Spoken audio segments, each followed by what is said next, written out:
persaingan antar negara sekarang ini semakin hari semakin sengit. Semuanya membangun inovasi-inovasi baru, semuanya membangun fasilitas-fasilitas yang mendukung daya saing negaranya masing-masing. Dan kita sama, kita tidak mau ditinggal, kita tidak mau kalah dalam persaingan ini, dalam kompetisi ini. Pemerintah mengatakan akan terus melakukan penyediaan infrastruktur konektivitas, khususnya ke daerah yang masih sulit diakses. Pasalnya, biaya logistik Indonesia hingga kini masih tertinggi di Asia Tenggara. Jumlahnya mencapai 23,5% dari PDB.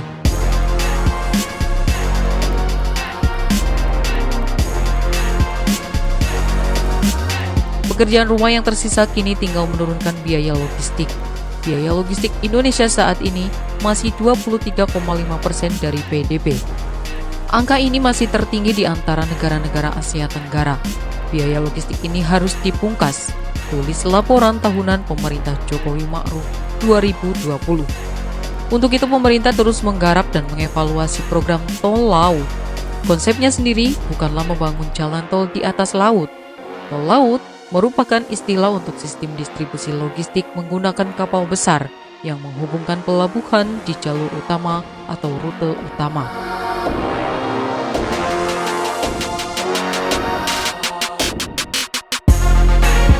Di Indonesia sendiri, rute utama tol laut adalah Nangro Aceh Darussalam, Jakarta, Surabaya, Nusa Tenggara, Maluku, sampai Papua. Sedangkan distribusi ke kepulauan lain menggunakan kapal-kapal lebih kecil dibanding dengan armada di jalur utama. Bila kapal yang melintas di jalur utama tersebut rutin berlayar, maka harga kebutuhan di Papua tidak akan selisih lebih banyak dibanding di Jawa. Sedangkan di sektor darat, konsep tol laut akan dipadukan dengan jaringan rel kereta api di Samudra, Jawa, Kalimantan, Sulawesi, hingga Papua. Kementerian Koordinator Kemaritiman dan Investasi menyebut pembangunan tol laut bertujuan untuk mewujudkan konektivitas, serta kesenjangan harga antara wilayah barat dan timur Indonesia yang disebabkan tidak adanya kepastian ketersediaan barang. Manfaat tol laut utama adalah penurunan harga di daerah tertinggal, daerah terpencil, daerah terluar, dan daerah perbatasan.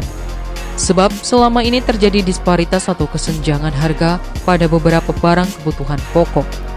Dengan adanya kapal-kapal reguler yang menjadi trayek tol laut, biaya transportasi angkutan turun untuk komoditas. Selama 2018, harga barang-barang juga turun pada beberapa lokasi sampai 20% hingga 30% dibandingkan sebelum adanya tol laut.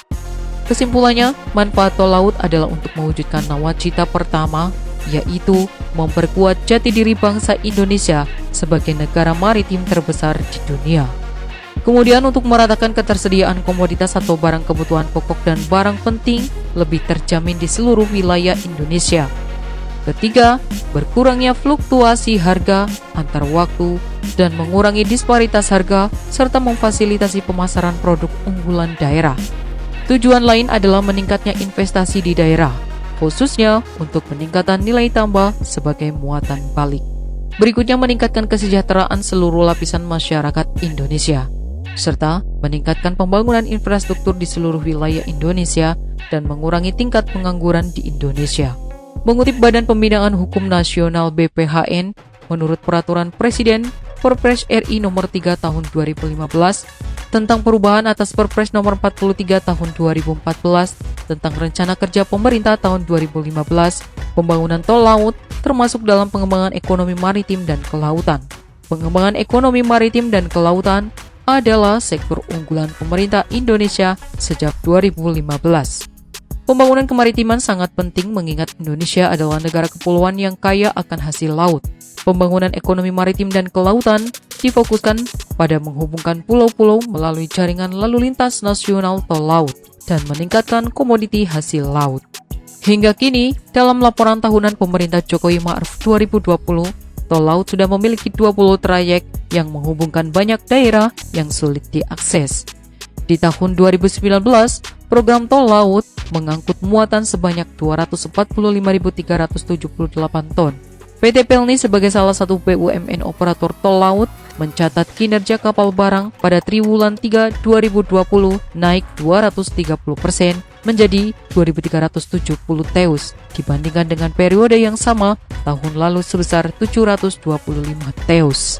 Kapal tol laut merupakan bagian dari program tol laut yang digagas pemerintahan Presiden RI Joko Widodo dalam menjamin distribusi dan ketersediaan barang kebutuhan pokok maupun barang penting lainnya di Indonesia, terutama pada daerah 3TP, yakni daerah tertinggal, terpencil, terluar, dan perbatasan.